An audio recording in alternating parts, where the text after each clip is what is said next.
All right. Looks like we're going to get started. So first, thanks for being here. I'm awesome to see as many people in the room as there is. I'm Mike Saunders. Today we're going to talk about Buffer Overflow 101.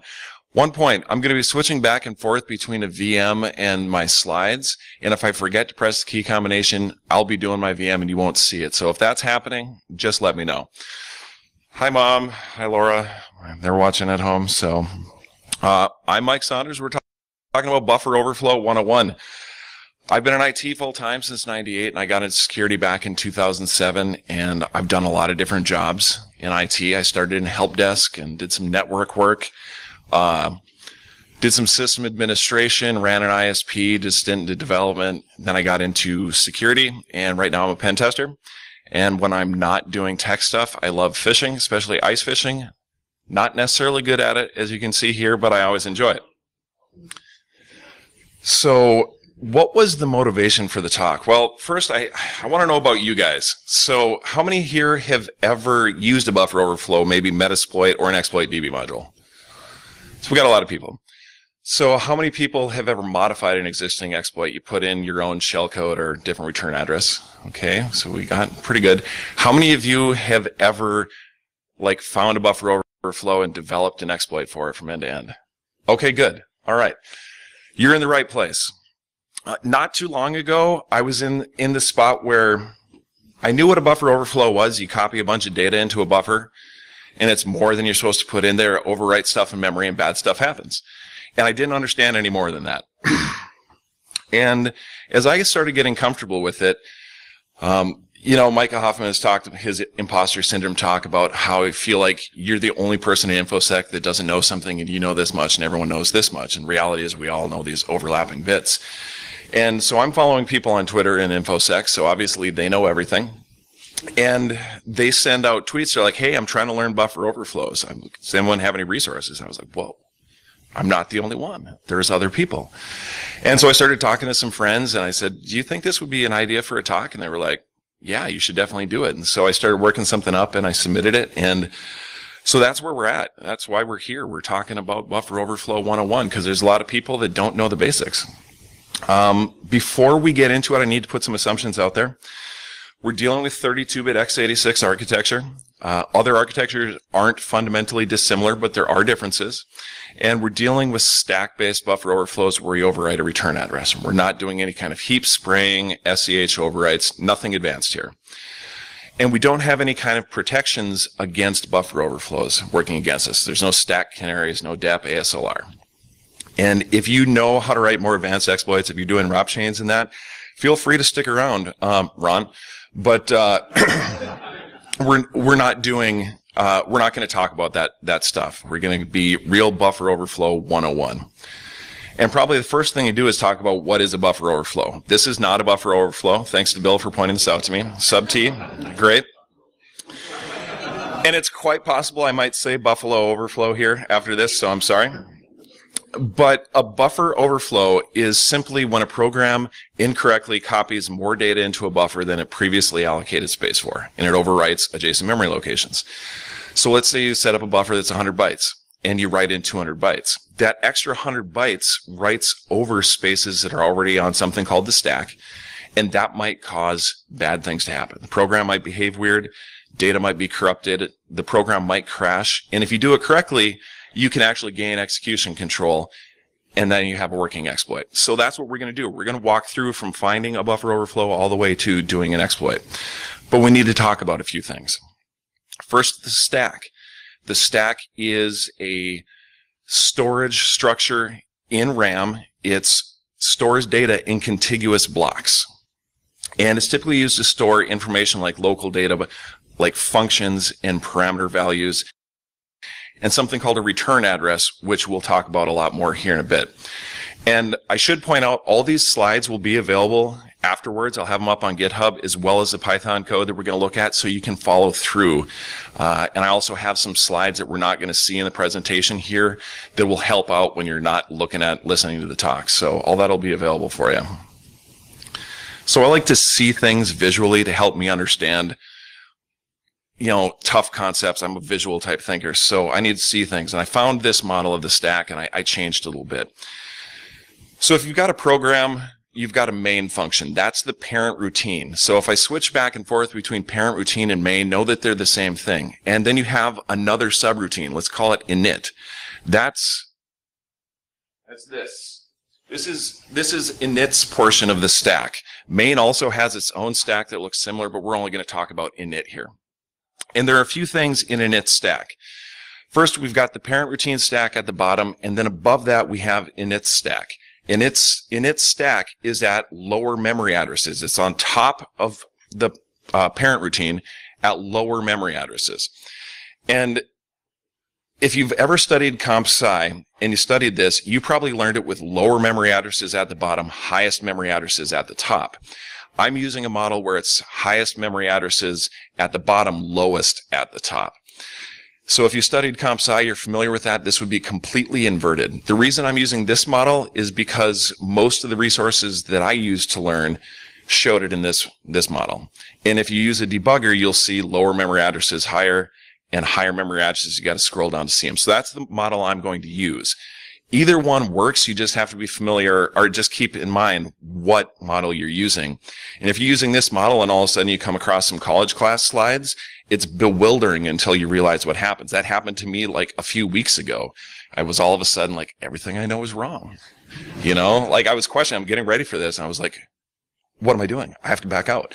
But it's not. You just need to know which orientation you're using.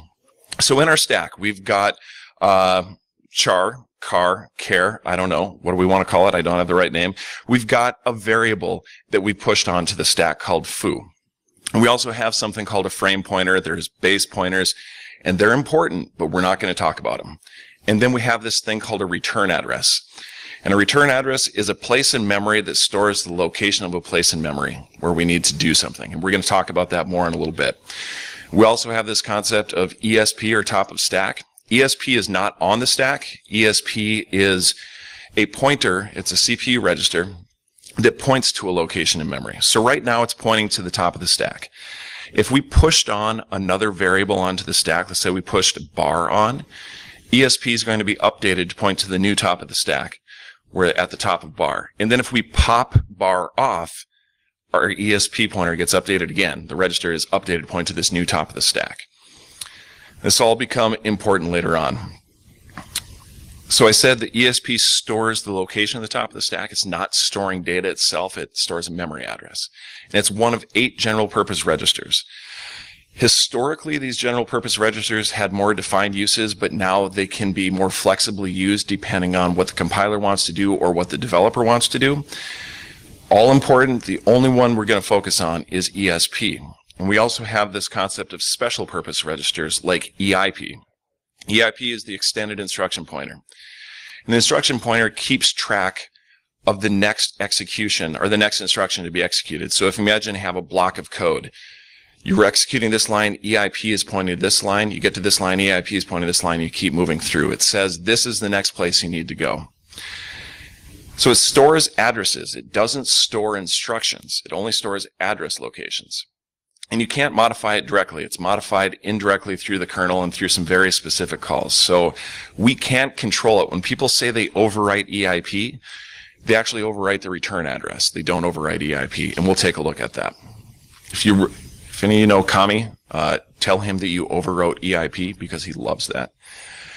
So because I like visual things, we're going to look at what a buffer overflow looks like in memory. So we've got this program here, and you can see that we've got main. So if you remember, we're looking at our stack, we've got the parent routine, that's main, and then we have one subroutine called foo. We're going to run a program on the command line and give it a command line argument.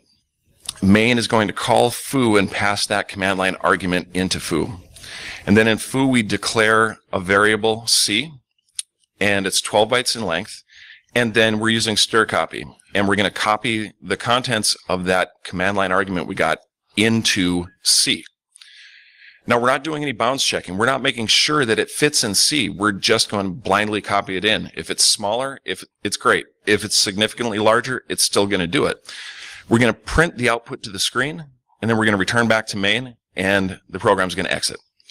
So our stack looks something like this. We've got our variable C at the top, we've got our base pointer, we've got a return address, and then at the bottom, that's main stack. So if we run the program, we have something like this. We run demo hello, it prints hello out to the screen and exits. It didn't give us any errors. And if we looked at the stack, it looks something like this. We've got hello, so we pushed in 5 bytes, but there's another byte there. It's a null terminator because in C and C++, strings are null terminated. So we can actually only put 11 bytes in on the command line because we need to save that 12th byte for the null terminator. Got our base pointer, return address, parent machine. The program exited normally because what we wrote into that buffer fit entirely within that buffer. So I got to flip back here to my code. You notice we don't have anything here that says explicitly go back to this location in main. The way the return address works is at the end of this function, there's an implicit return to the location it came from. So your compiler has built instructions into the compiled code to say when we call foo, it stores the exact location in memory where that part of the program lives. It says the next location is this.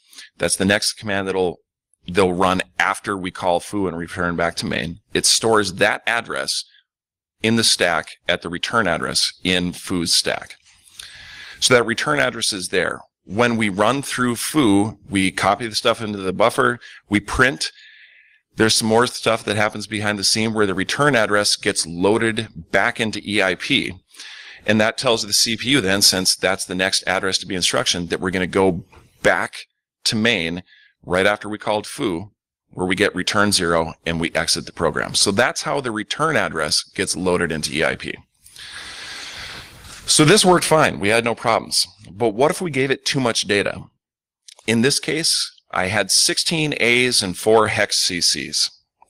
I didn't choose hex CCs for any reasons. I just decided that that's the reason I'm going to use. I'm going to use those characters. And you can see that I printed out to the screen, or the program printed out to the screen exactly what I gave it. And then it seg-faulted.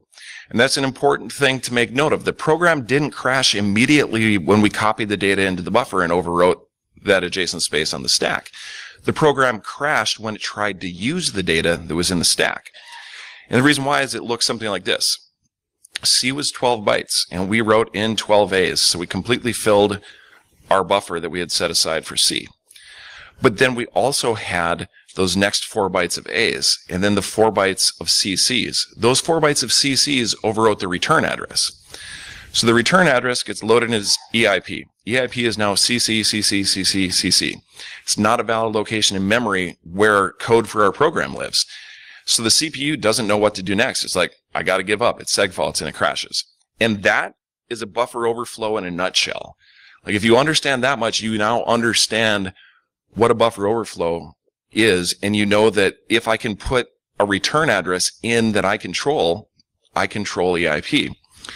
So we're going to do that. We're going to walk through finding a buffer overflow and walk through the whole process here. I'm going to use a program called vulnserver written by Stephen Bradshaw, and I have a link to it in the slides. Vulnserver is an intentionally vulnerable program that has a number of functions that are vulnerable to buffer overflow. And it works much like a web server. So before we were dealing with passing arguments on the command line, this is a socket-based program. And when you connect to a web server, you connect to port 80 and you say get space /foo space HTTP /1.1. So you have a command that's get, and then you have 2 arguments, foo and HTTP 1.1. In the same fashion, vulnserver, we're going to use the trun command. So for the command, we type trun space period. That's our command. And then everything after that is an argument. And the server will take that data, will do something with it, returns some output back to us, and then it goes back to listening on the socket again for new connections. Technically, it actually spins up a new instance, or it creates a thread when it's running, but we don't need to worry about it. The point is that it returns output to the screen and goes back to doing what it's supposed to do. So we're going to fuzz this trun command. Now, we're not fuzzing in the sense that we're fuzzing a protocol to see what happens, and we're not fuzzing in the sense that you've seen, research where they're changing up specific portions of a PDF or a doc to try to find if there's some kind of buffer overflow or other exploit. We're fuzzing the input length to the trun command. Specifically, we're seeing how it responds to larger and larger amounts of input. So that's exactly what we're going to do. And all right, so yes, it's Windows XP, but we're doing Buffer Overflow 101. So we're, this concept originally came out, I think, in 1995. Smashing the Stack for Fun and Profit was published. So we're dealing with Windows XP here. I've got some Python code that we'll walk through and actually do this and see how Buffer Overflow works. So I have a counter. I'm going to set it to 100, and here's my command, trun space period, and I set up an empty list. And then I populate that list with strings that are the command plus some number of A's.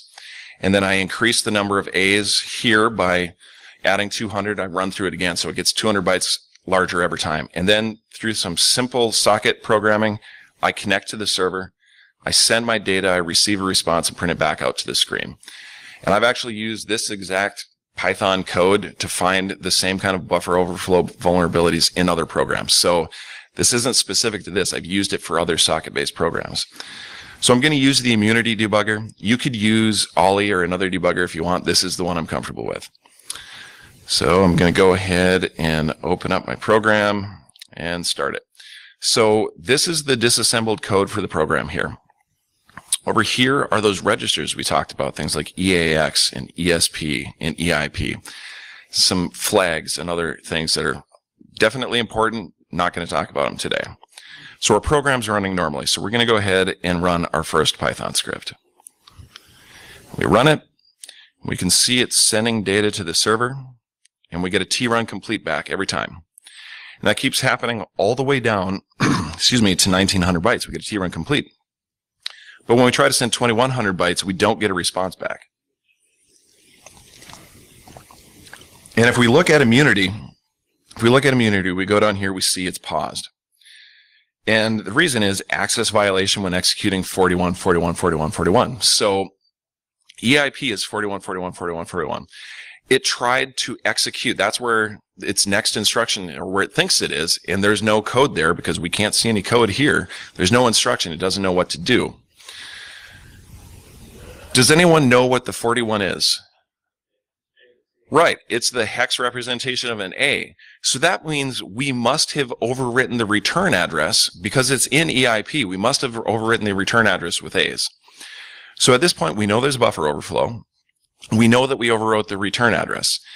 If we look here at ESP, we can see it's pointing to a location filled with A's. That happens to be this location here. And it looks to me like it's towards the end of our input because there's not a lot of A's there. And we can see a lot of A's above. So at this point, what probably happened is the program received our input, and then it processed some amount of that input by popping that data off the stack. Excuse me. And after it popped that data off the stack, the return address got loaded into EIP, and the stack pointer got updated to point to a new location. We don't know how much data it took to get to a buffer overflow. We don't know how many bytes it took to override a return address. We just know that there's an opportunity at this point.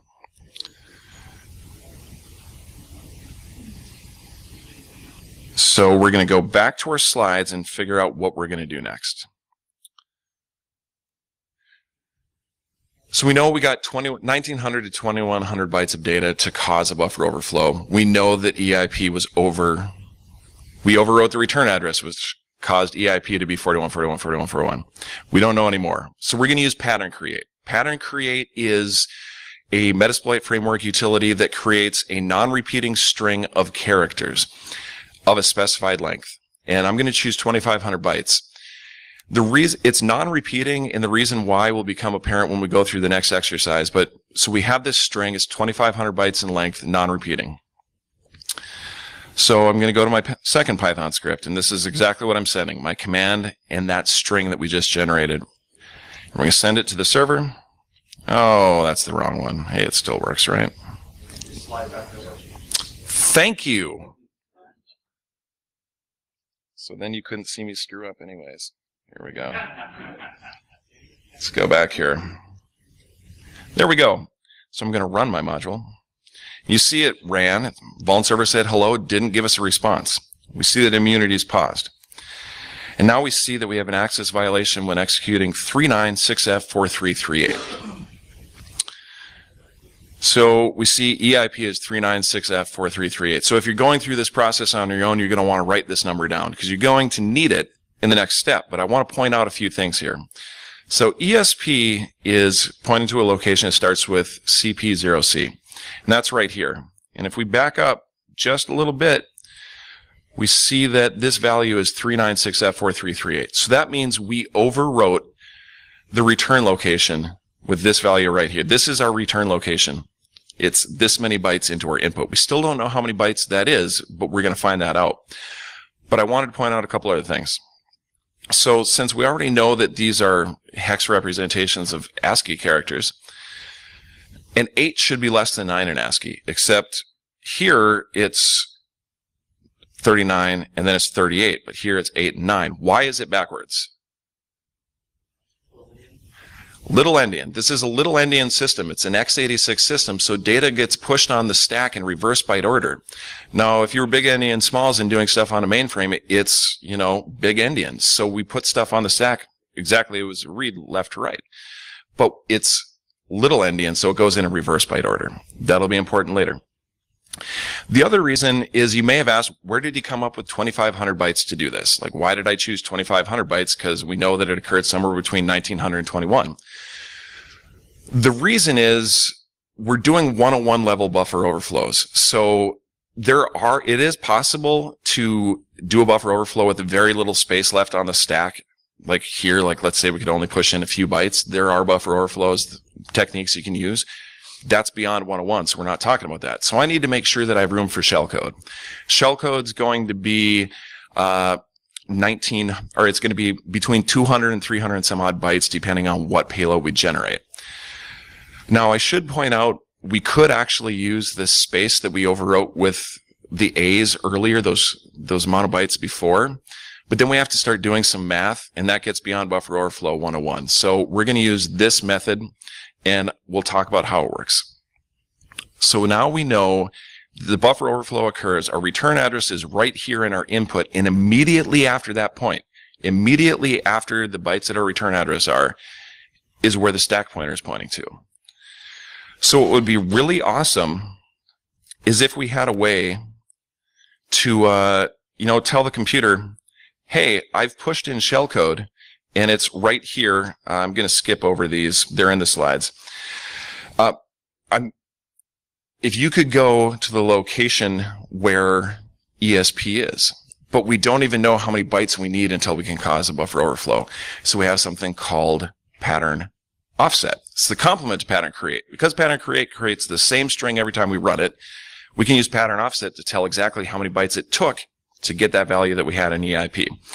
So we do pattern offset -Q 396F4338 and tells us the exact match is that offset 2006. That means it took 2006 bytes before we got to the space where the return address was. So if we put in 2006 bytes of data and then we put in 4 bytes of return address, whatever those 4 bytes are should be what's in EIP. So we're going to validate that. We're going to put in 2006 A's. We're going to put in 4 B's and some of them on as C's. So if we did this correct now we know exactly how many bytes it takes to get to where we can overwrite a return address. Our return address should be 42, 42, 42, 42 because that's a B. So we go back to another Python script, and that's exactly what we're going to send. We run it. Oh, see, when I was at home, I practiced this all the time, but I've been here in the hotel room, and I didn't have a machine to connect it to, and so I got out of that habit. All right, so we're going to send it. Send 2006 A's, 4 B's, and 50 C's. We run, and hey, look at that. Access violation with executing 42, 42, 42, 42. So we overwrote our return address with B's. So we know exactly how many bytes it takes to get to the point that we can overwrite our return address. And we know that our return address gets loaded into EIP, which takes memory addresses where commands live. So if we could find a command, it tells us how to get to this location. Imagine we can put our shellcode in right here where the C's start. If we could say, go to that location where ESP is pointing, we could execute shellcode at this point. But we need to find out what that is. Is there such a command? And in fact, there is. There is an instruction called Jump Esp. And Jump Esp says, go to the location where ESP is pointing and start executing there. So if we can find a reliable location in memory where a jump ESP lives, the CPU will go to that location, it sees jump ESP, it goes, oh, I need to go to ESP, and it starts executing at the location where ESP is. We know exactly where it is because it's the first byte after our return address. And we know that we have space to push data in there, so we know we have space for shellcode. So we can now do a jump ESP if we can figure out how to do that and execute shellcode. We can't write instructions to the return address because EIP only takes addresses. We can't put opcodes in there, and we need it to be a reliable location because we want to do this every time. So we need to figure out first, what is a jump ESP? So we're going to use NASM shell, and it tells us, if we use jump ESP, it tells us that it's an FFE4. That's the opcode for a jump ESP. We can't put FFE4 into the return address. Why? It is not, it's actually not backwards. This is the direction we need it to be in. It's an instruction. EIP only takes addresses. So we need to find the address where jump ESP lives. We don't know that, but we're going to find that out. And we're going to do that using something called Mona. You can do it without it, but Mona with immunity makes your life a lot easier. Mona is written by Corland Coder. It's a Python script that you just drop in your immunity directory and makes your life a lot simpler. All right, so we're going to take a look at that. So the way you run Mona is to go bang Mona and then command. I'm going to use modules. And the reason I'm using modules is modules are any bit of code that gets loaded into memory with your program to support the function. So if you need networking functions, you need a DLL that provides network support. You need graphics, you need a DLL that provides graphics support, and so on. So you can see here that we loaded a bunch of modules. And some of them are familiar, probably WS2_32 and NT-DLL, user32 DLL. So these are all the DLLs that are loaded into memory, and one or more may contain a jump ESP. Now, this is 101 level. We are not going to be doing any type of bypasses of protection. So if any of these were compiled with ASLR, address space layout randomization, we wouldn't want to use them. Fortunately, none of these are. ASLR column tells us that none of these are built with ASLR. And if you're not familiar with that, it's address space layout randomization. What happens is, let's say you have an instruction at 11111111. That's your jump ESP. The next time you reload that DLL, that same jump ESP is going to be at a different address. You're going to have to find it someplace else. And that's bypassing ASLR. We don't know how to do that. So we need to find modules that don't have ASLR, and these ones don't, so we're good. We also see that most of these are OS DLLs here. Almost all of them except for these two are OS DLLs. Now we could use the OS DLLs, but we might not want to, and the reason we might not want to is because their locations can vary from system to system. I'm running Service Pack 3. If you're running Service Pack 2, it's highly likely that a jump ESP in user32 is going to be in a different location for you than me. Even if we're on the same service pack level, it's likely that if you have a different patch level than me, that it will change. And it's very likely if you're running a different language version than I am, that it'll be in a different location. Now, this is not a barrier to using this. It just means now we need to be able to fingerprint the target, figure out exactly what it is, and then know the location of jump ESPs in whatever target we're using. But this is 101 level, so we don't want to do that. And so we have two other options that aren't system DLLs. And we see we have vulnserver.exe itself, and then we have essfunc.dll, which is loaded with vulnserver. It's part of vulnserver. So that tells me anytime I find vulnserver version 1.0, it's also got this DLL loaded. So if it has a jump ESP, I can probably use it on any system that's running vulnserver, and that return address will be reliable, that address of that jump ESP. So we need to find that.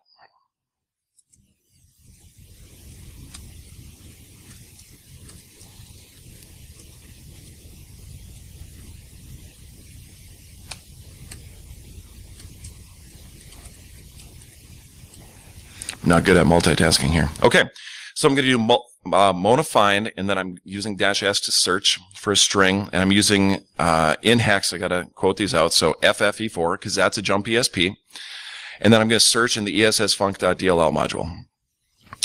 And when I run it, I see I got a total of 9 pointers, which means there are 9 jump ESPs in ESSfunc.dll. All of these are marked page execute read, which means they're in executable spaces in memory. We can use these most likely. If they were in a space that was marked non-executable, we might not be able to use it. But they all look usable. So now we need to talk about a different concept. We need to talk about the concept of bad characters. So a bad character is anything that could transform or cause our input to be truncated. So we know that when we connected to the server, if we were doing it manually, we'd hit enter to signal to the server that we're done sending data. So when we send this with our Python string, our Python program is actually sending a carriage return line feed at the end. And those are 0A and 0D. So if any of these addresses contain a 0A or a 0D, because at this point we're just sending a string of data for the server to process. If it contains a 0A or a 0D, it will likely tell the server, hey, I'm done sending you data, and drop everything after that point. So we'd send in 2006 bytes of data and then the return address, and we drop everything at that point. And we know that strings are null terminated, so we want to make sure they don't have 00. Luckily, none of these addresses contain 0A, 0D, or 00. So we don't have a problem here. We can use any of these. I'm going to choose the first one, 6250.11AF. So I have another Python script, and we're going to walk through what's happening. So I have my command, trun space period, and then I have some shellcode I want to send and some other stuff. So we need to generate shellcode, and we're going to use MSF Venom to do that. Lots of you used MSF Venom, I'm assuming. You're familiar with it. So MSF Venom generates shellcode for us that we can put in that spot right after our return address, and it should execute at that point if we can jump ESP to that point on the stack where our shellcode will be. So I'm on a Windows platform, so I'm going to use platform Windows. It's x86, and I'm going to use the Windows exec payload. This is what you'd use if you were going to pop calc. I'm not going to do that, but this is what you would use. I'm going to use exitfunc equals thread, which will be important in a minute. And then I'm using this thing -e, shikata-ganai. So that is an encoder. And historically, the encoder could be used to bypass AV detection. Today, in memory, doesn't work. On disk, probably still does in a lot of cases. But it's not effective for bypassing AV. We're using it because we need to make sure that just like our return address doesn't contain a bad character, we need to make sure our shellcode doesn't contain a bad character. So we use the encoder, and there are other encoders. I just chose to use this one with -b that tells it these are our bad characters. And then I want some Python strings. So I generated some shellcode. Here's my return address. It's in reverse byte order because we're on a little endian system. So what we're going to send to the server, our command, 2006 A's, our return address, 8 nops, which we'll talk why in just a minute, and then our shellcode. So if this all works correctly, whatever I said my shellcode should do should happen. Hopefully it comes up in the foreground. Awesome. So now the reason I chose this is because the first time, honestly, the first time that I went through this process without following along some blog, put this here, put this here, put this here, this is how I felt. It was amazing. The computer did exactly what I wanted it to do, and I didn't have to follow anyone's instructions. I knew the process, and it was an amazing feeling, and I felt like this is a lot better than popping calc. So I want to point something out. Every time we've run this so far, the program has crashed. It's still running. And if I close my payload, it's still running. In fact, I can go back to my Python here, and I can launch my exploit again. And it runs, and the program's still running. And there's a hint here why. So you see here that a thread was created, and then thread exited successfully. Sometimes you don't need this. The default for MSF Venom is to use exitfunc equals process. And depending on how the program's written, it'll exit gracefully and your program won't crash. In this case, this program will crash if you don't use exit func equals thread. So what happens is MSF generates shellcode to to spin up a new thread. So we connect, we start processing that data, but then we spin up a new thread to run our exploit in and our payload. And then that payload can close gracefully without the program crashing. It's just a way of being a little more stealthy, right? Because if you crash someone's program, they're going to notice. That's what that did. We also had those NOPs. What do those NOPs do? Well, they're no ops. They just tell the CPU, go to the next instruction, go to the next instruction. They don't do anything. And there's this concept of NOP sleds and buffer overflows. Like sometimes you don't know exactly where your shellcode's going to land. That's a more advanced topic. The reason it's here is because we used an encoder. When you use an encoder, kind of by definition, you need to decode something. And we used the Shikata-Ganai encoder. So when we sent in our data, we sent 2006 bytes of A's, we sent the return address, and then we sent 8 null bytes, or no ops, excuse me. So we sent those no ops in because we need to decode the shellcode. This form is encoded, it's not going to run. So there's a little stub at the beginning of our shellcode that allows the rest of it to be decoded. And we use those 8 bytes to give Shikata-Ganai some space to decode itself. It sets up some counters and uses that as a scratch area to start writing out the decoded shellcode. If we didn't use it, we'd write over the top of our encoded payload, clobbers itself, and the program crashes. So that's why we use the NOPs. If you were able to generate shellcode without any bad characters in it, you wouldn't need the NOPs. You could go directly to your shellcode. But in this case, we had to encode it to ensure that we didn't have bad characters. And I have a bunch of links to different blogs here later, and they go more into in more detail about finding bad characters and what they are. We don't have time to really get into doing a complete exercise on that, but all the links are there for you if you want to follow through later. So at this point, we've learned what a buffer overflow is. We know what the stack is and how it operates with a buffer overflow. We took a program and we figured out how to find out if there's a buffer overflow in there. We figured out how many bytes it took to gain control of the return address. We found out what we needed to do to actually get a return address. We figured out what a jump ESP was. And we put that all together and we generated a working exploit. You could go home now and follow this exact same process. And there's actually a number of different commands in Vuln Server that are vulnerable. And you can also use a more advanced kind of exploit called an egg hunter exploit. I believe there's one command that's vulnerable to an egg hunter type exploit, or you have to use that to get it to work. So once you get home and you practice that, eventually you're going to be like, okay, I did all that stuff, Mike. Now what do I do? So again, we already talked about all this. It's just for your reference later. So one thing I would do is I'd go out to Exploit DB. If you've never been there, it's great. And it has all these different exploits and different shellcode and things you can use. So there, you go and search for buffer overflow, and you'll find a bunch of them. If you look for some of those early mid-2000 type buffer overflows, because it has dates on there, you'll find things like Minishare 141. It has 2 remote buffer overflows. And I used the exact process we use today after I got the process down to find the buffer overflows in Minishare using almost the exact same scripts. Almost didn't have to change them at all. And the reason I point this out is if you see right here, highlighted in red, it says vulnerable app, download vulnerable app. So a lot of the times on Exploit DB, these old programs that are vulnerable to exploits, you can download the program and run it on your VM. So now you have another target that was a real world exploitable vulnerability.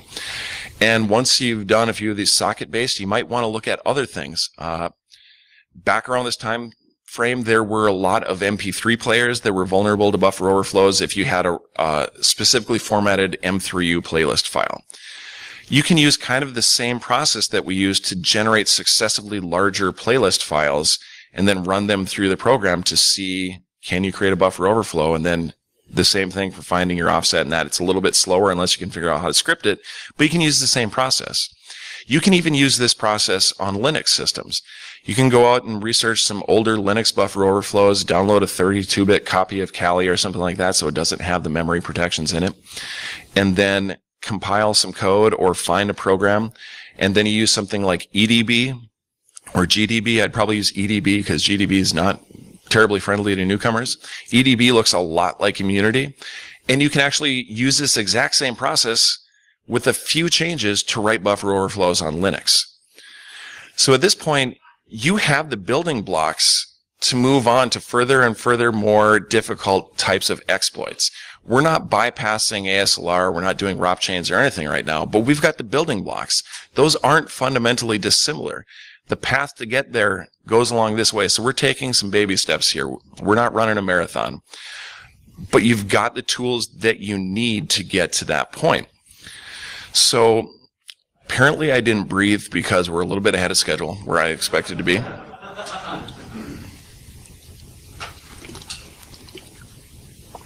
So go on YouTube and play it at half speed. You'll be able to understand. So I want to thank some people.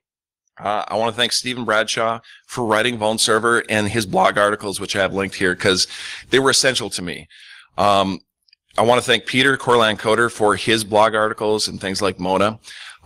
Ron Bos, just like every SANS class, if you've ever attended 560, you hear about Ron Bos all the time. He's a rock star. He's actually back there. I want to thank Ron because his Skull Security Wiki was really valuable to me when I was going through and understanding the mechanics of how all this worked to explain it.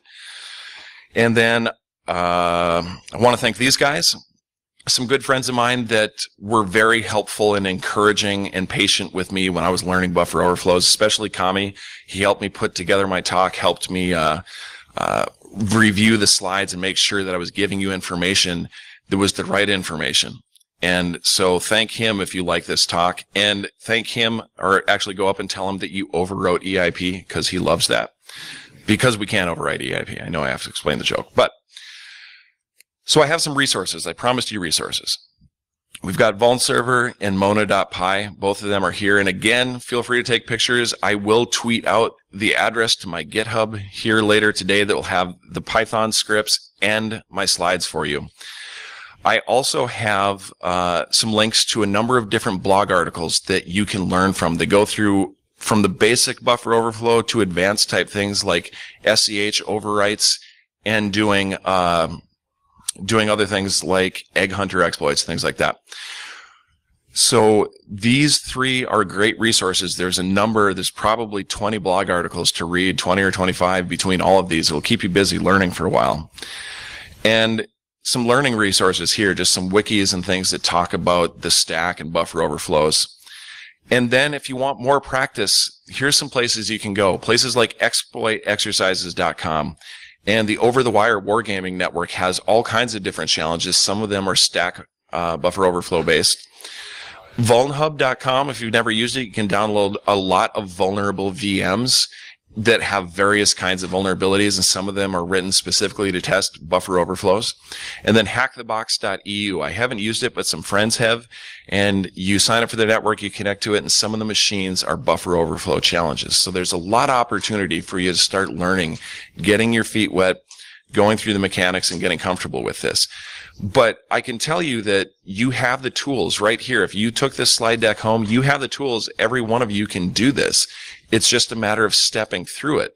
Because I can tell you not that long ago, how do buffer overflows happen? Magic.gif, right? I mean, that's as far as I could tell you. And I sat down and I went through the process, used some resources which I've linked here, and I slowly started to understand it. Now, there are going to be things that are different. Since I have a little time, I'll talk about them. I put my shellcode at the end of our input because ESP was pointing to that location. So we had, our 2006 bytes A's and then a return address and then our shellcode. That was really easy. All we had to do was look for a jump ESP. I could have put it where those A's were in the input. Instead of pushing in a bunch of A's, I could have pushed in shellcode. Now, if the program was looking for a valid format of data, like you see sometimes, we couldn't do that. In this case, the program's not doing it, so we could have put our shellcode in there, but then we would have had to use jump ESP minus something, basically minus the length of our return address and the length of our shellcode to jump back up to the stack to where our shellcode was. It's a little more advanced, but sometimes when you don't have space beyond your stack pointer to write, you can only have a few bytes. That's an easy way to get around that. And you can try that, and it will work with this program. you know, this was terrifying to think about, you know, because it seems like a really easy concept at first, and then it's not a really easy concept. And then when you start digging into it and try to explain it and not sound like an idiot, it's a terrifying concept. I'm not kidding. A few weeks ago, I was feeling a little overwhelmed because there's some stuff going on, and I was messaging Dave, and I was like, how much of a, if I say I can't do the talk? And some friends talked me off the ledge. Kami talked me off the ledge and was like, you got this. And I hope that you found this valuable, not vulnerable. I hope that you found this valuable. I hope you like Buffalo overflows. So I hope you can use this and get along that step. You know, we see a lot of talks in InfoSec where, as a friend of mine called it, it's wizards talking to wizards, and we don't see a lot of intro kind of things. And I always have a heart for those intro kinds of things, because most of the room here, you said this was your first DerbyCon. So you may be new to InfoSec. And I even had people that have been in InfoSec a long time said, I need to hear that talk, because we all assume that everyone else knows everything, and we don't want to admit that we don't know something sometimes. So I hope this was valuable for you. I'm Mike at hardwatersecurity.com. I'm Hardwater Hacker on Twitter. I will put the code and the slides in my GitHub, and I'll send a tweet out later today with all this information. If you have questions, feel free to ask me. I can be fully ready to admit that if you ask about bypassing ASLR and ROP chains, I'm going to refer you to someone else, because I'm not at that point in my journey yet. But I hope that you can get there using this as a start. So with that, thank you for being here. And that's all I have. Any questions?